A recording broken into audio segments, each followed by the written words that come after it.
You ask Tiger to solve. This deals with linear equations with one unknown. The final result is y equals -7/5. Let's solve it step by step. Remove the ones.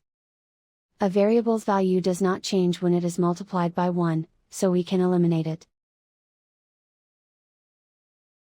Group all constants on the right side of the equation. Subtract 3 from both sides. Group like terms. Simplify the arithmetic.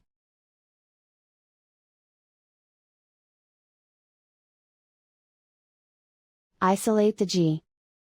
Divide both sides by -5. Cancel out the negatives.